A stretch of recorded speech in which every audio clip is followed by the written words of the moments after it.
Wrestle me, Mark. Wrestle me, Pete. Oh, we're back with more Starrcade 1991. The show that shouldn't be this bad/good. It is exciting. I do like it. It's a lethal lottery. I do like in wrestling that they're continually on this thing about danger. It's a battle bowl. Yeah. We do have a battle. Lethal lottery. It's not lethal. Yeah. Nobody dies.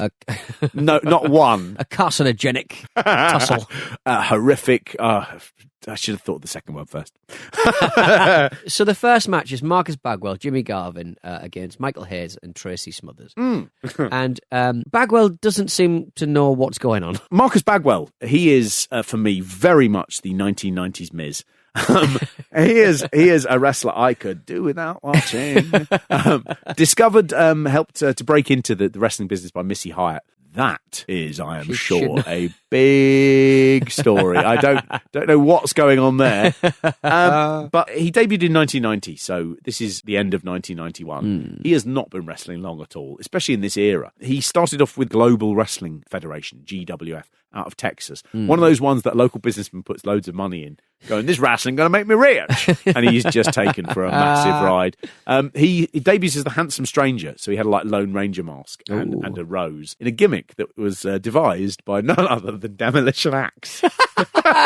Hidden romantic. Brilliant. Strange one. But he was signed to WCW in November 1991. Signed in November. He made his TV debut in December, and he's on Starrcade at the end of December. Right, okay. And again, people just didn't fucking like it. He wasn't good enough in the ring at this point. And, what you've got here is 2 weeks after appearing, he's opening up a pay-per-view. Yeah. And he is lousy in this.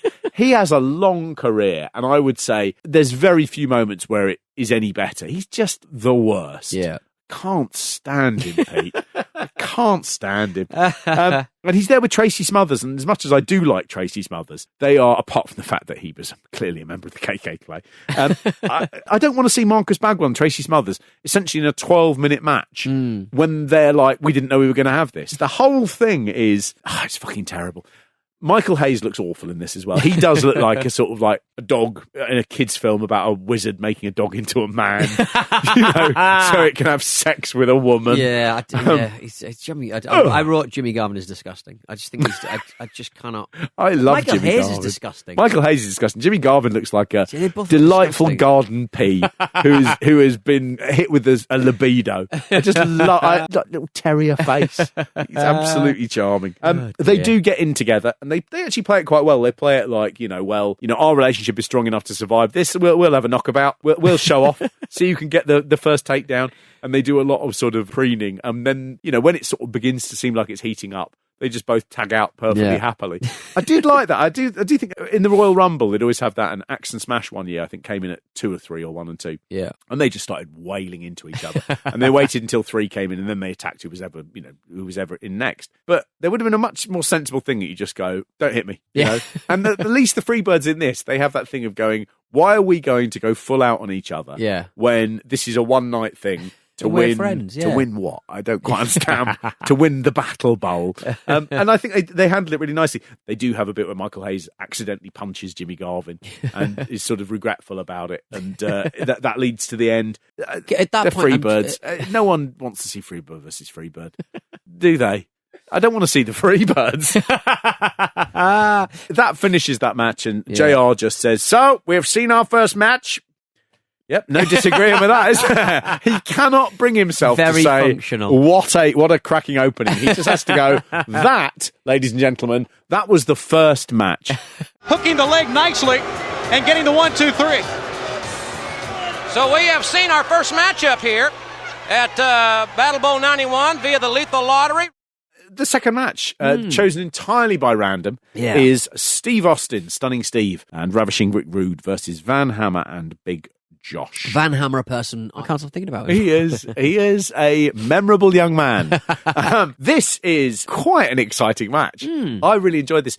Little trivia fact, Ravishing Rick Rude is wearing the same tights in this match as he wore against Superfly Jimmy Snuka at WrestleMania 6. I remember those. Is he allowed to take those with him? That's interesting, isn't it? Presumably. I think nowadays they'd be more like, that is our property. Yes. I imagine back then they'd have said to him, you have to get these made. Yes, and he'll have done that. There'll have been someone who helped out. Yeah. They look a bit faded. Yeah, they do. I mean, they always. I mean, if you are spray painting anything, if you're kind of like airbrushing women's faces on some old trunks, and he will have worn them in house shows. Yeah, entirely. The length and breadth of the country. They're about 18 months old, and they've been folded up and taken around the country. Yeah, it is a little bit spilt an old egg on it. Been eating some egg in a hotel room. A bit heartbreaking when you sort of go. He's gone to WCW and he's just like, I'll use those old ones. He used them on a big show before, and it is a bit like, shouldn't you be doing everything new? Yeah, make some new ones. Oh, sorry, am I made of money? No, you're made of abs. They're very nice. Well, Rick Rude's tremendous abdominal development is how Jim Ross describes it. Rude with tremendous abdominal development. But that clothesline caught him in the jaw. Rude able to kick out, but down he goes again. They have a couple of lovely bits in this. And actually, what makes this match is not just having, Rude and Austin, which is sort of a dream tag team. Oh, it's crazy. Really good tag team. They have them, Big Josh. And Big Josh puts in a phenomenal turn here. And I think he's got that slight thing of going, I'm in here now with Rick Rude, who is a big star. And I've got Steve Austin, who is an up-and-comer. And you're beginning to go, I'm dressed as a fucking lumberjack. And he is Matt Bourne. He's been around for a long time. He can go. And it's just a reminder that he is really, really good. Yeah. And so Van Hammer struggles very hard in this match. He is in with the big boys now. Good move by Austin. Right there's where he needs to keep Hammer. Exactly. Keep the big man off his feet. Hey, great move by Hammer. He makes Rude look like a chump. Doesn't and he? I imagine Rude very much made it very clear to him what he'd done afterwards. Absolutely. Very early on, he hits a knee to Van Hammer. He just wants to knee him in the chest. Yeah. And what you'd imagine is, I need you in the belly. You go forward. Yeah. You go forward. Yeah. Van Hammer flies backwards. Right? And that surprises Rick Rude. Yeah. And it knocks Rick Rude. And he does a little spin. He is not expecting to be spun round after doing the knee. And he just spins round and you can see his face just darken. It's just clouds. Rick Rude has got, knowing what we know about how much he loved hitting men in bars, who by design were hitting on his wife, you just know that he will take that very personally. Very personally. But here, of course, he's with Van Hammer. He's on pay-per-view. He can't do what he wants to do, which is treat Van Hammer like he did the jobber. Put the guitar up his So he has to do it well. There's a great bit here where Big Josh runs on Rude's abs. Yeah, does a little... Yeah, like a log roll. Yeah. And Rude just gets straight up and he's like, the abs. The abs. I've got incredible abdominal development. Yes. Big Josh hits him and he's just like, I can't feel it. Yeah. I can't feel it. I'd like to. I'd like to feel what it's like to be human. At that point, I was like, this is really good fun. Yeah. I'm really enjoying this now. It's silly and it's fun. In my notes I wrote fair play. Yeah, fair play. Fair fucking play. Van Hammer, a very elementary move, says Jim Ross. Very little finesse in this man.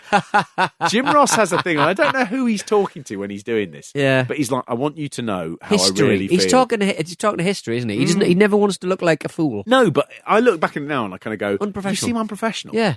Constantly doing that. Yeah. So what you like about Rick Rude, but I don't like him. What are you doing? It's just personal opinion. Sell the match. Oh man! And when Van Hammer finally comes in for the hot tag, people cheer, and then he comes in and they're just like, "Oh no, shouldn't have bothered cheering. This isn't very good." Is it this match or the previous match? Paul Dangerously is just on the phone. Yeah, this match. Yeah, he's just in the phone, and he goes, "Paul Dangerously on the phone there." I don't know what happens. Still a rare thing. Yeah, a man on a phone in Virginia. Who'd have thought? Rude gets the Rude Awakening on Van Hammer. Goes, dunk. And again, there's a part there where you go, would they have had this been booked, to bury Van Hammer, who basically had debuted 2 months before on Halloween Havoc? Have you given up on him entirely in that time? Or would you go, I don't know, because once the match started, you'd be like, you guys have got to get the pin, get Dangerously's phone, hit Big Josh. Yeah. Why would you go, whatever happens, do your finishing move on Van Hammer, the one that we think is going to be the next star? His push is over. Yeah. None of it makes sense. As if you think it's going to get better, a man holds up a sign that says on it, "Gobble, gobble, torch turkey." I didn't know. No, I'm just not feeling any better. What is going on in this show? Nothing's making sense. Did they pull the placards out of a hat as well? It's confusing.